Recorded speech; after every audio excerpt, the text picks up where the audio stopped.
I do want to just comment on what the world looks like from my point of view on my dashboard. And there are 5 Ds that I take to characterize the world.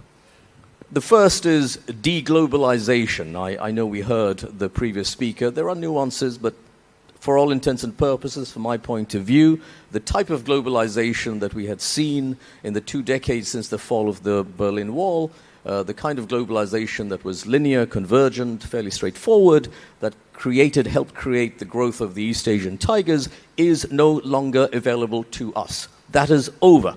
And so it means that the WTO rules are being challenged, the terms of market access are being challenged, whether you are an LDC or not. That's the first D. The second D is digitalization. That remains with us, the 4th industrial revolution, the disruption from digital, and they have been hitting us in waves. The ready-made garments industry in my country, which has been an unequivocal positive for women in particular, the labor intensity of that industry is no longer what it used to be. So the number of workers per unit of production is on a bit of a decline.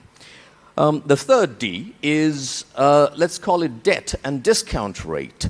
We went through a decade and a half of practically 0 interest rates in the world.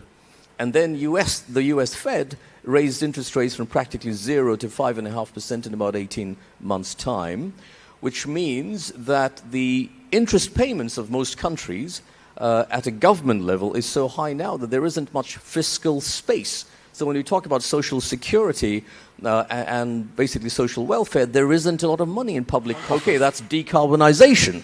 I think there are lessons from the world of climate change and how we have plans around transitioning there that we can use in the world of labor.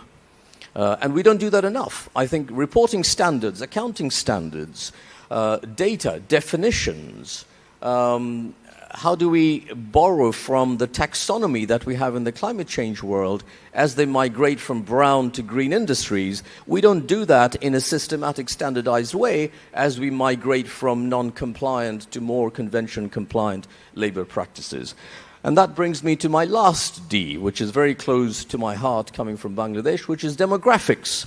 It's an aging world in the majority of the world. Thailand, prematurely aging, median age is 39, as is China. Median age of Germany and Japan is 49, and the median age of Bangladesh is less than 29. And so we have a large reservoir of young people who are either going to give us a demographic dividend or they're going to be despondent. And so that is both an opportunity and a crisis.